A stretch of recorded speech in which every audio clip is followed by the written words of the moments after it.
Okay. Yeah, I love these things. They're fairly inexpensive, like under $100, which is affordable for a lot of people. I really like them because you can use them in the winter. You can use them in low sunlight mornings and evenings. They're good to use between breaks in the clouds, which is really great. I cooked an omelet today and I was probably under 5 minutes total. And so I see you have the picture up there. These are um, the pans that I use. On the top picture, lower one is an aluminum pan, which I don't like cooking in aluminum that much, but it's a thick wall pan. It heats up very quickly. Above that is a nice cast iron pan, which is good for frying. And then above that is my good old pressure cooker, which I have blackened the bottom on, and uh, and it heats up really well. The other picture is a shot of the different screens that I use for cooking, and I see you put up a little description there, so that's pretty good. And I'm good for this photo.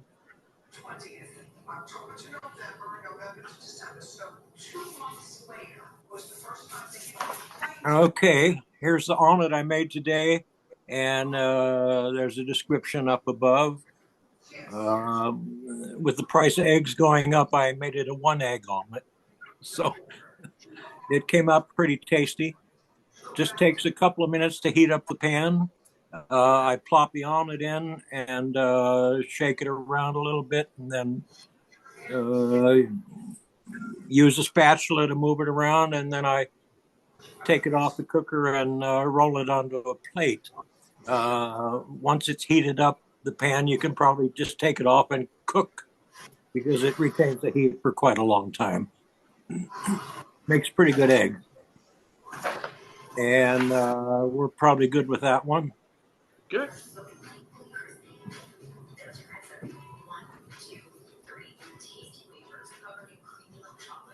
Okay, I love starting chocolate briquettes, and I have a wide screen that I put them in. It takes about maybe 15, 20 seconds until they start to smoke, which you can see in the middle picture. And then after a couple of minutes, you can take them out and throw them in a pan, or as you can see on the picture on the right, I have a little charcoal burner there. Is bitterly the And one you got let's no pop. that's good for that one. Cocoa gold, didn't you? This is making charcoal. We have a lot of wonderful black locust trees on our property, which are a very, very hardwood. So I take the twigs and I put them inside of nesting tin cans, and I put it on the focal point of the parabolic. And after a couple minutes, you'll see smoke coming out of one end. Now I use carnation evaporated milk cans because the bottom is smaller in diameter than the top. So if you open the bottom of one of them, then it fits right into the top of the other. They kind of like push together and nest together. And then all you do is you poke a hole in one end and fill it with your twigs. And yeah, just let it sit for a few minutes, half hour. If you're not doing anything on the cooker, you can just let it set for a while. And by the way, the off gassing is flammable. If you hold a lighter next to it, you can see they flame. So this is something that we could, in theory, use. I think they did in the Second World War. They used off gassing to run automobiles, but it takes quite a bit of engineering to do that. So that's drawing charcoal there. You can hit the next one. Roasting coffee. I'm really into coffee roasting lately. You can either do it on a heated cast iron pan, but what I like to use is those two screens shown in the upper right. And again, as the text says, coffee beans are flat on one side. So if you roast them on a flat bottom pan, the bottom of the beans will tend to burn and the top won't. So what I do is I put the screens, these sieves full of beans, into the focal point. I wait till they start to smoke, and then I'll transfer them into the other sieve and then pour them back in, because that gives the bottoms of the beans a chance to flip to the top. And I found that I get a pretty good consistency of roast on these. And you can do either a light roast or a very, very dark roast. I prefer the dark roast because I drink Folgers. So what can you say? It's kind of like Starbucks, I guess. The rumor is they buy inferior beans and they roast them very, very dark. So you really can't taste the difference. But I don't know. I've never worked for Starbucks. So we're good on that one. Well, before I move on to the next one, I just wanted to mention I've been roasting coffee beans on my parabolic, but I use a wide carbon steel pan, and that works well. I find that what works best is I let it get to the point where most of them start to look kind of orange. You know, they've gone from the green to not quite tan, and then I start shaking them around every few minutes. And learning from you, of course, I've always done it too far, but I've been able to do the last batch where it was just about right, about the same as what I get from a local company, Velasquez, a family coffee company in St. Paul. But the one thing I hadn't thought of was using the screen, which is kind of a dope slap moment, because there's you can get these screen barrels, you know, tumblers with a motor to actually roast your own coffee and grains. And I only found that out maybe a month or two ago on eBay. And where it makes sense with the sieve, with the round bottom sieve, is of course the focal point isn't really a point, it's a cone, and it's probably about as even across the screen as possible, isn't it? I mean, my worry would be it'd be too hot and eventually crack up the screen, but it's probably spread pretty even, especially since it's distributing the heat to the coffee, right? Am I thinking right? Yeah. I use stainless steel, and I constantly move it while I'm roasting. So I haven't seen them get orange yet. By the way, that little thing you talked about that you got a couple of months ago, I've been meaning to talk with you about that, because I would love to get a rotisserie type screen and hook it up to a little solar powered 12-volt motor and set it there and let it run. However, this roasts coffee pretty quickly. The key is to get it on the focal point and shake the beans around so that you try and get the same temperature on all the beans before you get into getting them to smoke. And it's kind of fun, because when you're doing this, you can actually hear the beans crack, which is when they release the moisture. So you get the first crack, and that gives you, I think, what they call a city roast, which is a brownish, maybe dark brownish. And then if you continue, you can eventually get into a second crack, which gives you that really, really dark French roast type of bean. But again, I'm a novice at this, and I really enjoy doing different coffee types because they have a different taste. It's noticeable once you get past Folgers. You can get into real coffees. Sure. Have you thought of trying to do a trough? The ones that are, and put a pipe through it? I have done that. I posted that on several of the Facebook coffee roasters groups. It's just a parabolic trough I made in an old milk crate. Actually, I have two of them. And it works pretty well. The problem is that it takes much, much longer to do it with the coffee beans, and you come up with a non-homogeneous roast. And what I do is I tilt it horizontal with a slight tip towards the exit. And as you turn the tube, the coffee beans will eventually crack. And the lighter ones, because they lose mass when they release moisture, tend to gravitate towards the opening. And then I have a little pan underneath, and as I turn it, the little coffee beans will trickle out bit by bit. but again, it takes a lot longer than a parabolic and a screen, and the roast is not nearly as consistent, which might be a good thing because some people, myself rather, uh, believe that if you have different shades of roast, then you're going to get different flavor notes in the coffee. Rather than one standard shade of roast, you're only going to get a particular kind of flavor notes. Anyway, I've switched from the parabolic tube to exclusively using the parabolic trough rather, and I use the large parabolic because it's so very quick. However, I think it's a good idea to, not only in the case of coffee beans, but in case of popcorn, to put the material into a evacuated tube, because it will preheat the material and it will get them pretty much the same temperature, and it's not going to take quite as long to get them into the roast point. Do you follow? Yeah, yeah. Yeah. So Well, I like the idea of preheating all this stuff in a parabolic tube, just so sitting in the sun. but to clarify, Sharon, when you were asking about a trough, were you talking about a trough like of metal, like a stainless steel trough to roast it in? Yeah, yeah, Okay, right. And yeah, so it would be, it would be a long trough. And if you had a pipe, say maybe a 2-inch pipe, and you could just like have a little plunger in it, and as it would cook, because you'd have the pipe would be right at the focal point of the trough, right? Mm. And as it cooked, you could just kind of shove the beans down to the other end and just keep adding more. Oh no, But that's a good idea. I yeah, like that idea.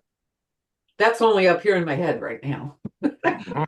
well, and this is a case of great minds thinking alike because Jamie O'Shea with the Bjorn Korn company in New York, he and a high school friend or college friend, Bjorn Quenemone, they started a solar popcorn company maybe 8, 10 years ago, and it was a parabolic that actually heated up a big pot.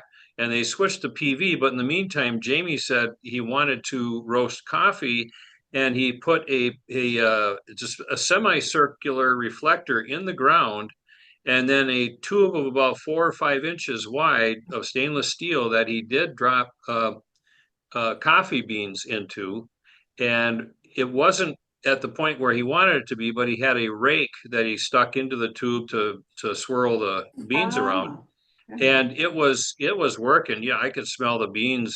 He put them in before he took a tour of the inside of their plant, and we came back out, and you could smell the beans just as soon as you left the building. And his theory was, and I think it's phenomenal. He said, I want to know how long my tube needs to be, and then that would be the same length for my reflector, which is just a semicircle, because then you don't have to worry about the angle of the sun. It'll always hit it at the right angle, Yeah. no matter where the sun is. And Mhm. then the idea would be he'd have an auger in the tube, so he could put the beans in at the one end, and then as it Exactly. roasted, yeah, the auger would turn it, and then maybe, and I told him, I said, I think, I'm guessing, like, say it's a 20-foot tube, probably at 6 feet, you could have a door, and then that would be the mild roast, and just open the door if you want to put a bag of mild roast together, close the door, and then keep the auger going, and then 12 feet would be a dark roast, and open the door, and then whatever's left, you could go all the way to the end, and that would be espresso roast. So anyway, when I move, well, I'll do this after we're done with Craig's thing, but I can put the link to my interview with Bjorn and Jamie O'Shea there it Okay. was Kerhonkson, New York, back in 2021. Fascinating. I actually checked in with him last month, and he said he hasn't gotten there yet because they just moved to another barn because they're out in the middle of the country in New York State, upstate New York, and that he's bound and determined to get something like that going, because that, of course, would be a very unique product, solar roasted Plus, coffee. Yeah. it'd be great at fairs and things like that, Oh, where, yes. I mean, people would go, "What's that smell?" And then, they could see it actually cooking. And Yep. I think that would be, oh, yeah. very great thing to display. Okay, well, we'll move forward to the next one. Popcorn. Yeah. Here we go. Years ago, we tried popcorn over at Bridgewire, our makerspace, and it was a thin pan. And of course, we didn't have a screen on top, so we had burning popcorn falling all over the place. It's a good thing we were on asphalt. So I like using that heavy gauge aluminum pan, as you can see on the left, and I use ghee or clarified butter or lard for my popcorn. You just heat the pan, put the popcorn in, and as the middle screen shows, you just put the screen right over it. And I like it because the heavy aluminum doesn't really get hot spots. It's pretty uniform, so I'm able to roast the popcorn without any burning on it so far. I have tried this with just the two screens put together because you put them upside down on each other and you have a nice bowl there. And it works really well also as long as you constantly shake it. If you don't shake it, again, it starts to flame. And I discovered yesterday it's very, very hard to put out burning popcorn. So, and of course, always wear sunglasses when you're doing this because my eyes are getting really messed up because I forget. So, Have you popped any other grains like rice? I tried what's that rice that they pre-cook? What's that called? Anyway, it's a Parboiled or something? I don't know. parboiled. That's it. I tried that the other day, and it just it didn't work well. I had a couple of grains pop, um, but I wasn't really happy with it. I have also done soybeans because you can roast soybeans to eat and also make coffee-like substance out of them. I'm still looking for other stuff to pop because it's so fun. That's what I was thinking. That would be a good bunch of experiments, you know. Absolutely. Oh, popped Absolutely. wheat, you know, puffed wheat, popped wheat. Oh yeah, sure. We could probably soak wheat and dry it and then try that. I have seen some people do puffed wheat in I think it's colored gravel, dark colored gravel, and once it gets heated up, they throw the parboiled rice on it, and that tends to puff it up, and then they run it through a strainer, and more fun to try, more fun stuff to try. That's why we're here is to share the fun stuff that we find out. Hey, Okay. I was just thinking about we use for in our fireplace for popping corn. It's a metal box and it has a screen on the top and it's got a long handle on it. Have you ever thought Oh, of that? Have you seen those? yeah. I think I Yeah. gave one to Stan Oh, that okay. time we were down there. It doesn't have a screen. It has a little metal top that fits over it. And Okay. I guess those work really well. And you got to shake them, of course, otherwise Yeah. they're going to burn. But Yeah. I bet they work out really well. They also use those long handle pans like that with for bed, you know, back in the um medieval time and everything, they would have these long handle things and they put them in the fire with stones in them, and then you'd heat up the stones and put it in your bed, you Oh, know, sure. really cold. And that when Tom said that's what I pictured was one of those. I think that takes us well into our last picture there. Oh no, the one after that, Luther, about heating up sand batteries. Oh, yes. Oh, Here, we'll get that. Oops, got a pressure cooker one on there first. Oh yeah. I love pressure cookers because they're so efficient. So I blackened the bottom of this guy. It's I don't know, a couple quarts, and I heated up on the parabolic. I haven't timed it yet. I think when it's got a couple quarts of water, it takes, I'm guessing, under a half an hour to get up to steam. And then once it's up to steam, I plop it in the little box there that's cardboard and rock wool. And I have a top for it that it got rained on, but I'll make another top for it. And it will hold, like I say, they're up to about 45 minutes of steam. And the cool thing is, once it loses steam, it's still very, very hot. So you can just plop it right back on the parabolic and get it up to steam again in just a few minutes and repeat until done. And this frees up the parabolic for doing other things, like I say there on the text.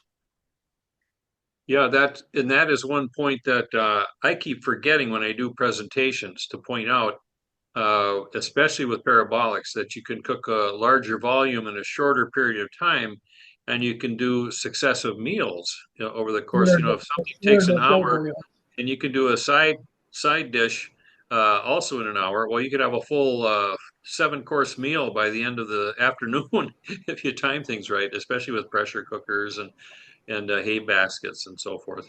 So, okay, moving to the what's next? Oh, deep frying.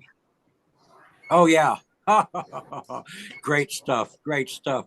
I got a little French fry cooker. It's one of those you put the potato in and you pull the handle and it makes nice French fries out of it. I'm sure you've seen them. It's a little grid and it pushes out these little fries from a whole potato.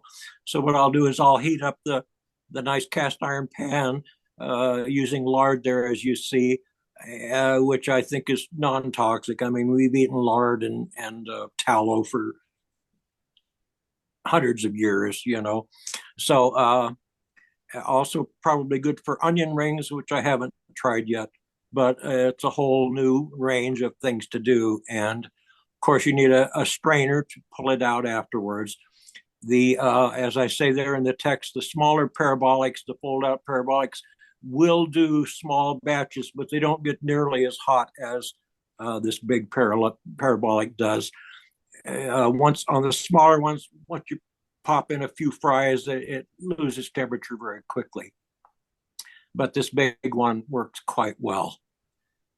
And I also have a little waffle maker that flips around. I made some waffles on it at one time. It fits perfectly on the parabolic, but I didn't have time to do that today. Okay. Now the sand battery. Oh, the one before that, if you would. Oops, I went too far. You missed number 8. Here we go. At Bridgewire, we melted some lead years ago. There's a lot of gun owners, the old push with the rod and you load the ball in it, or the black powder owners, I guess, and others. So we used that large parabolic over there in a cast iron pan, and we threw some lead in it, and we cast it successfully into bullet molds. But the other things there, like you can read, we can do lead, we can do zinc, tin. I really like the idea at 450 it melts, and you can see a picture of a blank of tin in the frying pan, and just to the left of it there's a bag of popcorn tin, they call it, which is, I think, a residual from the processing of making tin. So if we ever get to the point where we need to become tinsmiths, maybe we can do this with parabolics. And that's all I got.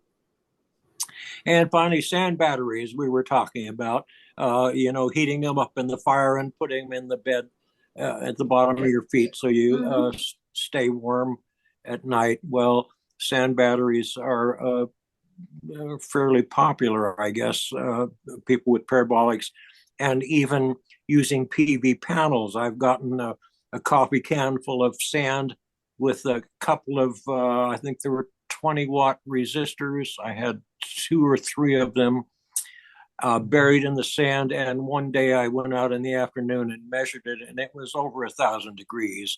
So this is something you can put at the bottom of a heat barrel or a hay box or heat box, and then set your pan on top of it if you want to get into some really long time cooking. And like I say there, you can also roast coffee beans on it if you don't mind the grit from the sand. And that's what I did today. So that's all I got. That's a Great. lot. Thank you. I will undo that and stop the share, and we will be in. Oh, and I see we have a newcomer, Pat Brown. Actually, perfect timing for introductions. If you're online there, Pat, you want to start us off with introductions? Okay, how's that? Perfect. Hi, good to see all you. I'm sorry I'm late. I'm glad you're holding all of this. This is awesome stuff. Sure. The only interesting thing I've got going is that I'm starting solar Sundays in the park, where we're doing a 2-hour solar. I'm bringing ovens and asking people to do potlucks. And we'll share other homesteading tips and stuff. And we're meeting on the fourth Sunday of each month for the next 4 Sundays or next months. And we'll see how that turns out. I've already got a lot of positive within my neighborhood. I'm not even advertising outside. So that's the exciting stuff. Great. Good to see you again. I've done 2 visits to your place, and then a little carpooling over to Susan Regali's. That was an eventful day. um, just for those that don't know, I don't know, did I do 2? I think I did 2 videos because I did the first one back when we had to all mask up, and then the second one, kind of an update on your solar food pasteurizer. Give the group a description of that because not everyone has necessarily seen that. Oh, that's just modeled after the the put together box cookers that you have. I mean, the only thing fun we really did with it is we made it so big that so it's such sturdy legs that we put bricks in it. So it's bricked up on the side and on the base, except for the door in the back, and that's a reflector.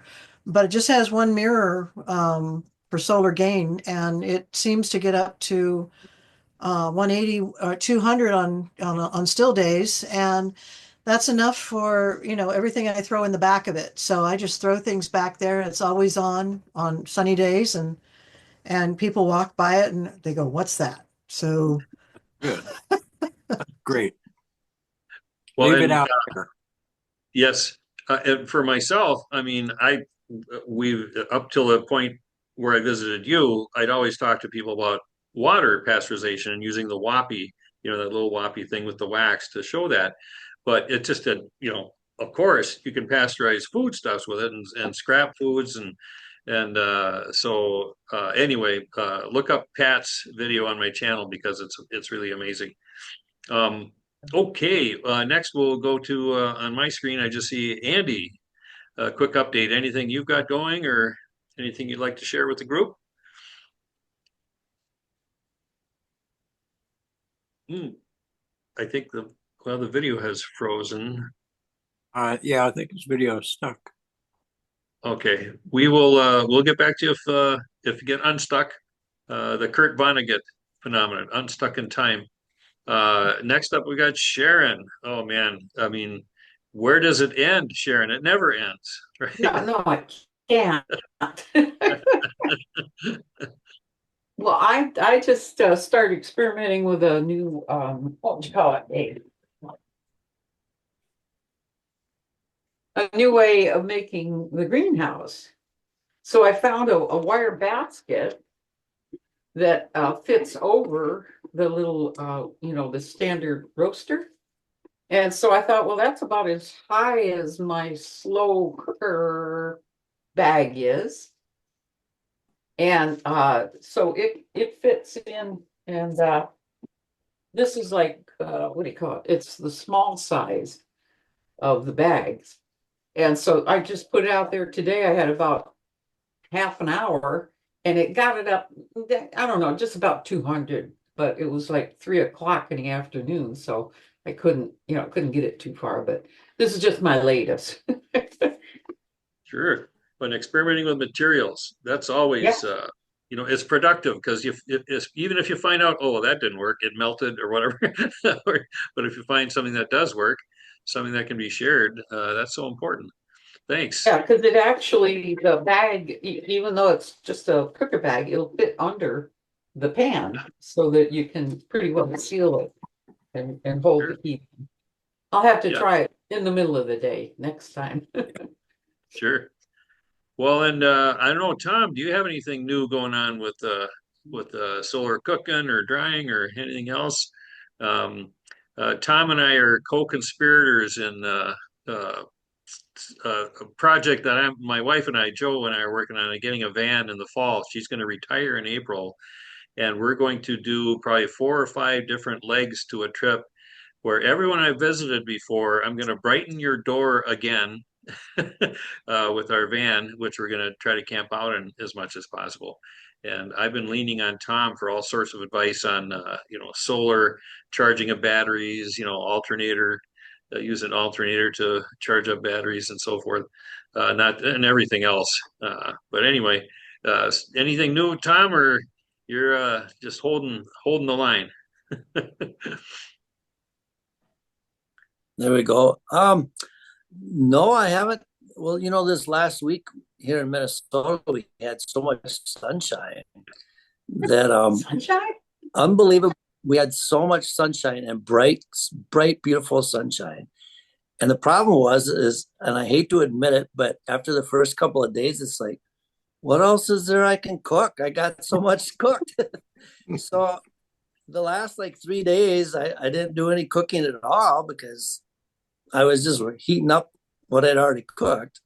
But now with listening with Craig and the popcorn and that kind of stuff, that's got me thinking, because I do have some of those fireplace popcorn poppers. So I might try that. I'd like to see how that works. Yeah. Yeah. Otherwise, well, I've been working a little bit on some solar PV stuff, but not much of the actual cooking besides the beginning of, well, what was it, last week when we got that real bright sunshine coming in. Yeah. So, and I am getting hungry for pizza again, so I'll probably have to make a pizza and put it out there on that simplicity. It works. That is the most perfect one for doing pizza I've ever had. It's terrific. Yeah. Oh, and Sharon, you Yeah. posted too with the wire basket. Then you also posted the 2 cake pan one. Yeah. Yeah, and I do that. I really like that with the 2 cake pans or 2 pie pans I'll use. And it's simple and it's very effective, I think, for me. I like it because of the simplicity of it. It works so good. Yeah. And Yeah, I get those clamps that are actually they're metal, they're index, I don't know what okay. they're called, file clamps or something like that, but they clip really strong and Okay. Yeah. Do they get pretty hot? That's why I've had trouble. Oh, I found some little they're silicone they're almost like little clams and you put them on your fingers. Oh. So you can pick everything up with them. Oh. Okay. Yeah, I got 2 or 3 of those sets of those because they're good. They're good, take something out of the oven in the house or pick things up out there. But they just kind of look like a clam, and they're made of silicone. Oh, okay. Yeah. And Yeah. save my fingers. What made me think of that is like when I bake a pizza, I do a pizza and then I have another pan I found at Goodwill that is like a deep pizza dish or pan. So I use that as the top then. And then I use clothespin. So I have like a pizza pan over the pizza pan lid type thing. And that works very well. And then with the simplicity, as Luther likes to always show us, you get that nice black line across there. So you have to keep rotating it. Yeah. But I'll take that top pan off then. And I do that on purpose. I keep kind of roasting the onions and different things on the top then. It works. Yeah, I really like using that simplicity for making pizza. It's a wonderful one. Yeah. Craig, have you ever made pizza on the big parabolic? No, I haven't. But speaking of the simplicity, I have a clone of it, which I'm happy with and affordable. But it makes the best chicken soup. We get whole chickens, and after we eat the meat, we freeze the bones. So I'll just take a whole carcass and put it in one of those speckled thin pans, and I leave it out all day. I just like to let it cook and bubble away, and then the best chicken soup ever. But I think it would be perfect for pizza, and I'll probably try that. Yeah. Thank you. Yeah. Are you part of the Minnesota cooking group? Yes. Yes. Oh, Yeah. cool. I've seen your stuff. Yeah. Yeah. And we cook. We use that. I can't think of the name of it either. The speckled cookware. Stoneware. Thank you. Yeah. Yeah. So and we put we'll put like a fish in there and then put some vegetables. I think I might have one of those posted on the Minnesota one. And that works really well with that simplicity too. And you can leave it on quite a while and it will cook that fish just beautiful. It'll come right out. Oh, and just amazing how good those will do for cooking that type of meat. Yeah. Well, a quick reflection on the binder clips issue. At one point, we had a binder clip shortage in the house, and the investigation turned up the fact that I had used them for all my solar cooking ventures. But also, like Tom mentioned about, we run into that where we'll have 4 or 5 days of sun, and so we'll cook up a storm, and our fridge is bulging, and we just can't cook anymore. We'd have to start giving it away. It's feast or famine here. We get a feast of sunlight, so we can feast on the food, but we can't feast fast enough to keep the refrigerator from bloating. But that's it's a problem we'd all love to have, right? And you need now and again a cloudy day isn't such a bad thing. We can have a break to read books or something. Well, got Andy back. Andy, anything new with you with solar cooking stuff? Yeah, a couple of things. I had 3 power outages while I was watching you guys talk. A lot of rain outside and thunder. So, I started doing this about 12 years ago when I was living in Nevada. A lot of sun all year round. And I went through built a box cooker, and then I did a solar, a satellite dish. And then I did a combination using like a satellite dish. I didn't use a satellite dish. I built a 6-sided sort of reflector and put a polycarbonate top on it, which allowed me to increase the heat to 260 degrees Fahrenheit. When I design these things, I'm interested in the heat that I can create or generate. And then last winter, I built a 16-sided parabola, 32-inch diameter, and that guy got up to 360.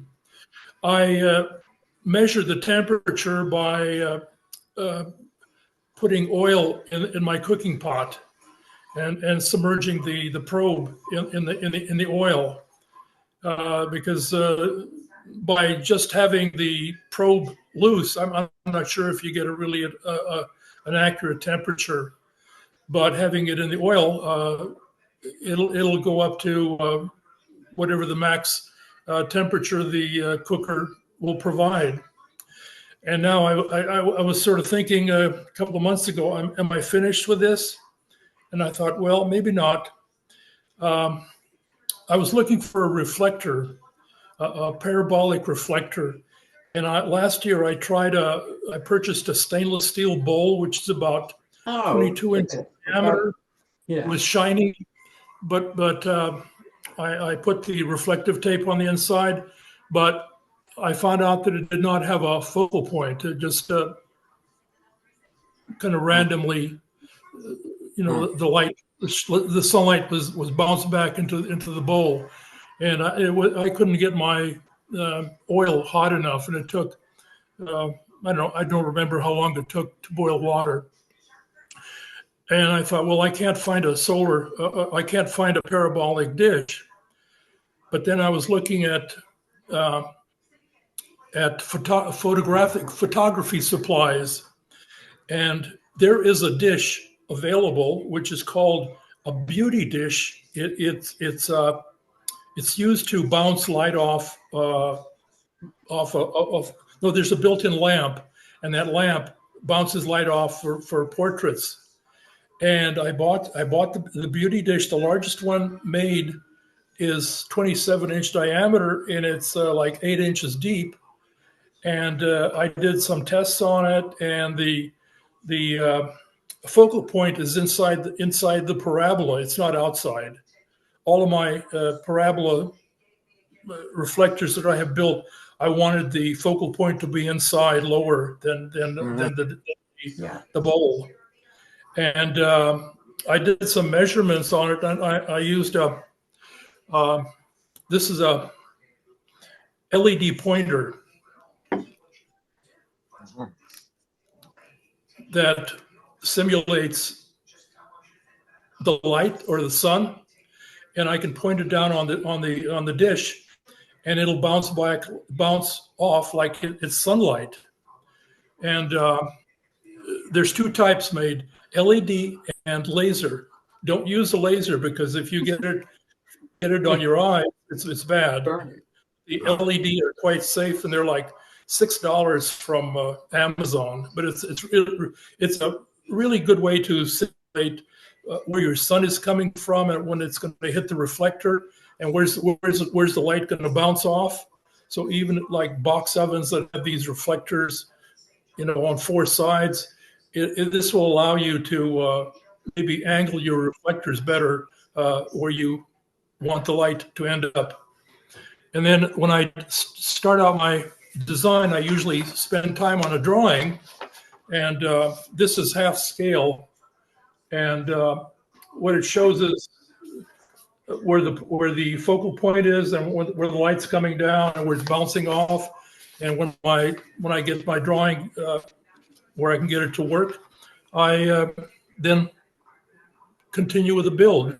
And right now my beauty dish is in the garage, set up with it'll hold a 1 1/4 pot. And the drawing is half scale.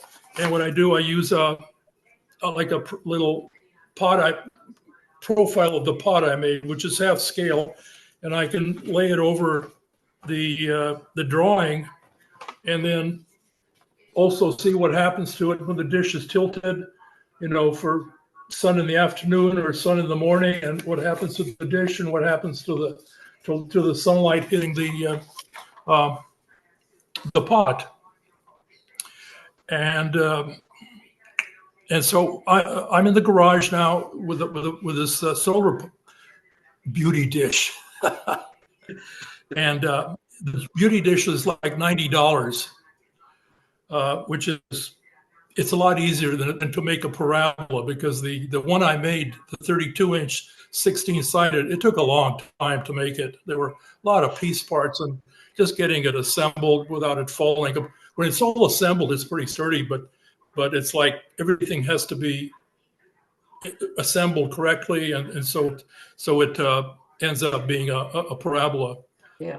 And so I've gonna put a layer of reflective film on it, and I have my fixturing that I used on my previous reflector dishes to support it, and also to track the sun. So I have all that done. I'm just going to put this on my tracking unit, and I can't try it until April, because the last dish I made, I built it.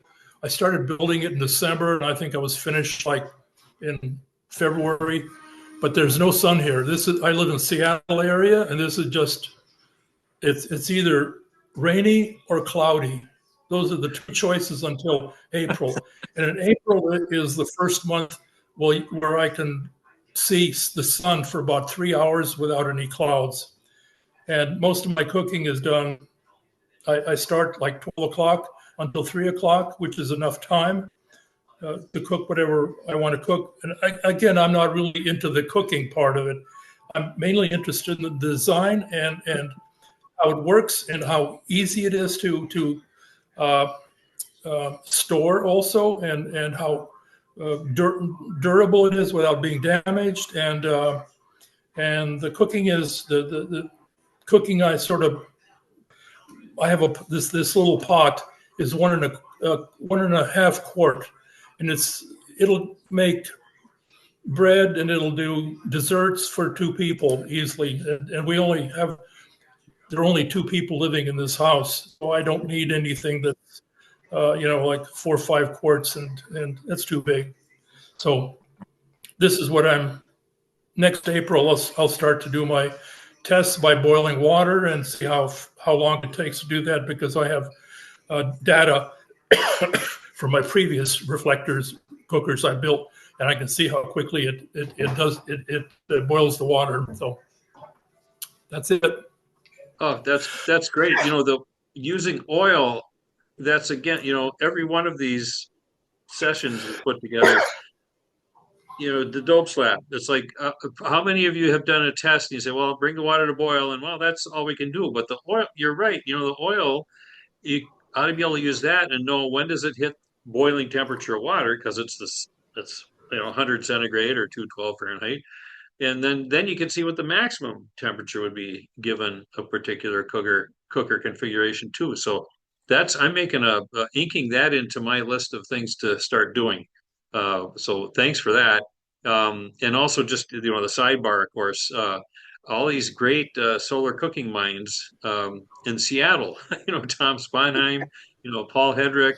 There are a couple others up there that I have visited. Then the beauty dish now is that is not shiny, right? That's not mirror finish. That's more of like a buff No, aluminum. it's not shiny. It's sort of dull white. You can get a kind of a metallic dull, or you can get a white dull, and to me it doesn't matter, because I'll be covering it with like the mirror film or the aluminum tape. And so, but I was really surprised to find it, and then it really is a parabola, and it has a focal point about 4 or 5 inches from the bottom. Yeah, Sure. Where the light bulb would be for the photography studio. Yeah. Well, I guess, yeah, and that's not surprising. For 2 things that are interesting is, if it was $90, the parabolics that you get on eBay, they're in the $80 to $90 range. And they come ready made, but I've got to say, the ones I've gotten 2 of them, they arrive already with rust on them. Whereas if that's an aluminum reflector, you'd figure that'd be right for weight. $90, well, you just figure out a way to frame it, and you got a parabolic cooker and the reflective material. So that's a really good tip. Those are just things I thought of right away. Pat, you mentioned something in the chat about a cautionary tale. I think we all have cautionary tales. What is yours?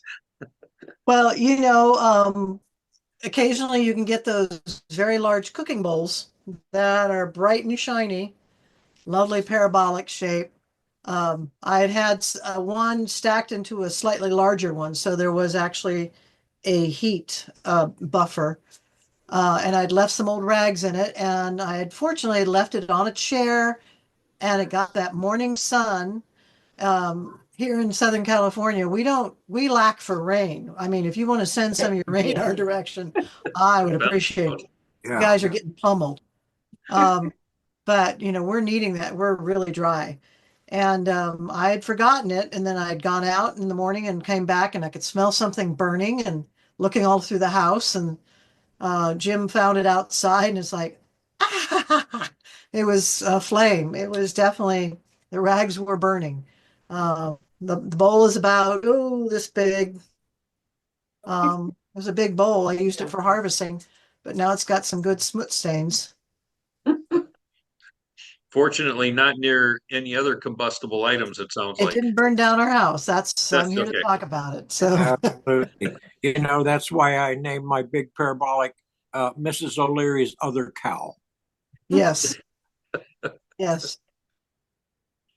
Uh, I put a link into a beauty dish into the chat if anybody's interested. That one's metallic, which is interesting. Yeah, I find that it's steel. It's not. It's steel. It's very thin steel, and it's not heavy, but it's sturdy and heavy enough that whenever you set it up in whatever fixture, the wind, slight wind is not going to blow it away. I used just an umbrella and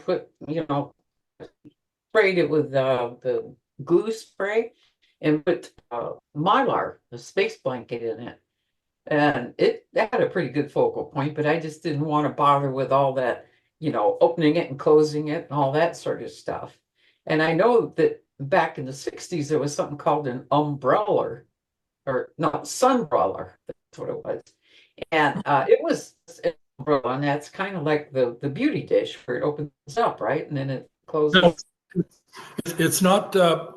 It's not collapsible. Oh, okay. It's like That's different what I was thinking. it's a metal bowl. It's fixed. It does not collapse. It's Okay. 20 inch diameter. Yeah. I have to I, look that up later. I just found a link for it. I'm waiting for it to pull up so I can paste it in the chat. But yeah, and if it's aluminum, then that's pretty lightweight. But did you say it's steel, Andy? Yeah, I think it's steel. Okay. Okay, here, and it's, in fact, this is called the Pro Beauty Dish by Godox. I'll put that link. It's kind of a long link, but should be able to. Yeah. Come in diameters like 12-inch, 16, 18, 20, up to the largest was 27. Okay. Yeah, this one I see 21 inches, 94, but they're like it went across the screen or a bunch of them. So there's certainly a large variety, even within companies that make them, I'm sure. So yeah, wow. And but that, of course, that's the great thing is it's solid rather than fold up. Sharon mentioned the sunbrella, and there's actually two of the sunbrella and the umbroiler. And I actually have the umbroiler. Unbroiler, yeah. Yeah, I have two of them Mhm. because it's one of those things that my maniacal collecting. I've got to have at least two of everything just in case one is kaflooey. And so I have two unbroilers, but I have not seen a sunbrella yet. I don't know that they put that into the kind of production that the umbroiler did, where they made the official box and everything. Um, but they're out there. They're out there. Anything else? DIY or other thoughts about solar cooking from the group here? Got an idea, maybe Wheels are spinning. I can see they're spinning in Sharon's corner there. Yeah. I want to make note of the fact that every one of you has been on my channel. So this is we got the heavy hitters tonight. Home run. Oh, Yeah. Pat, you said you live in Southern California, Emmett, or what? no, I'm in Camarillo, which is Ventura County. Oh, okay. You're in Um, the upper part of Southern California. yeah, I'm we in like San Diego. okay, yeah, we're Central Coast. Yeah, okay. Although I'm not right on the coast, I'm about 15 miles from it. But yeah, we used to get a lot of fog up, for some reason, but they started, back in the 90s, they started cutting down the trees for all the subdivisions, and now the fog's gone. Yeah, we get fog here. We basically our house. My father-in-law bought the house years ago because it was just past the fog line. So, it comes in the beach and it just comes right up there. It's like a mile and a half. And so it's like 2 blocks past where the fog comes in. But I do get overcast. good Lord, I get months and months of overcast. You know, that June gloom. Yeah. Hey, you were asked Luther to get you my contact. You're welcome to come visit. We've got a spare Yeah. bedroom. I'm getting Train out and stops right in Camarillo. yeah. I'm exploring more. I guess since COVID I became a hermit, but now I'm gonna start getting out and doing things again. But that would be nice to meet a co-solar cook in Southern California. 'Cause we Yeah, have I a have a little, goal to meet up with the San Luis Obispo solar folks. They call themselves Slow oh, Solar. yeah, I They're had very active. years ago had contact with that group, but had Phyllis. actually been there, but online. So Yep. I'm familiar with it. Yeah, that would be nice because like down here in San Diego, we have, Jim LaJoy and Roger and Roger Haynes and Pat McCart and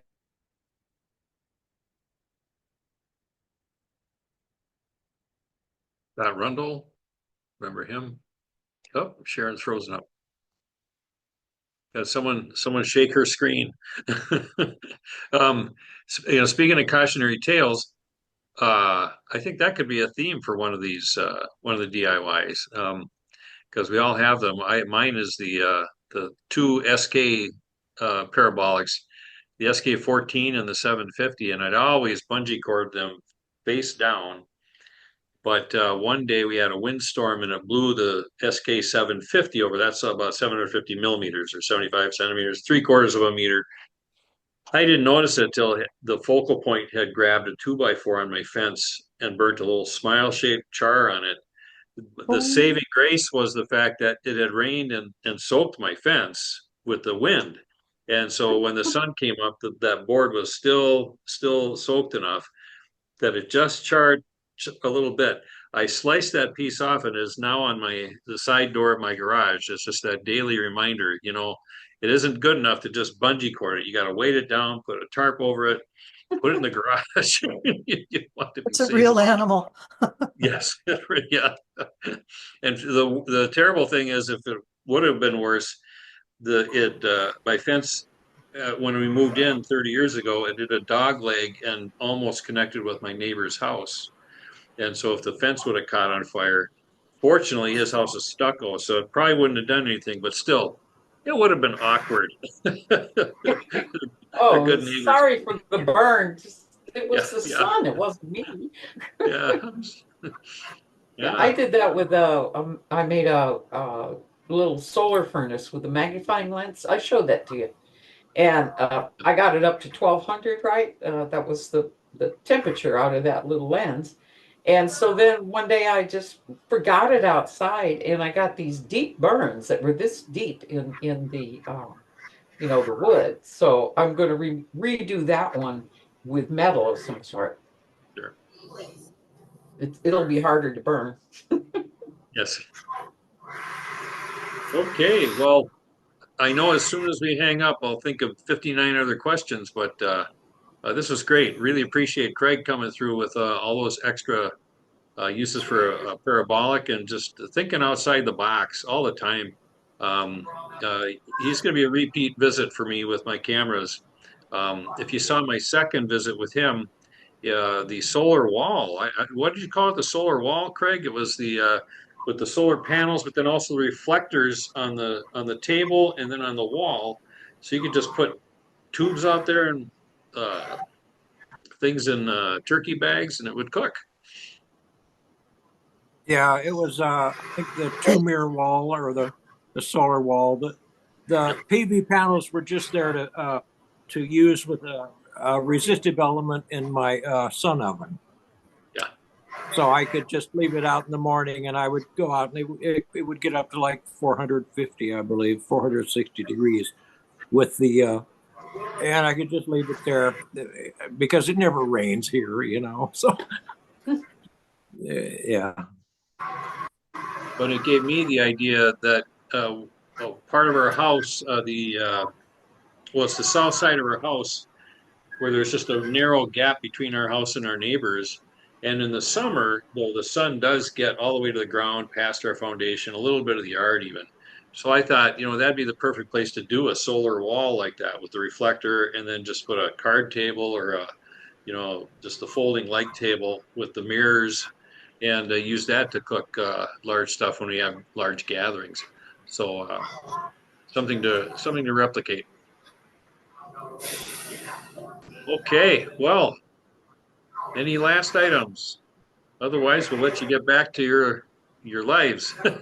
And this is recorded, so as soon as we're done, I'll just do a quick look for any glitches and snip them out, or just post it because there were so few this time, and it'll be uploaded probably by midnight. So probably tomorrow morning I'll be able to send you all a link, and I already started a note saying unless there's any objections, I'll include all the emails I have for you guys. So if you want to share ideas and get back to each other about what you all had to say, we'll throw that in the note too. It was nice to chat with everybody. Yeah, Nice, well, nice to Yes. see you all. Thanks all for coming. Okay, Okay, bye. good night. good night. Bye. Bye. Good night.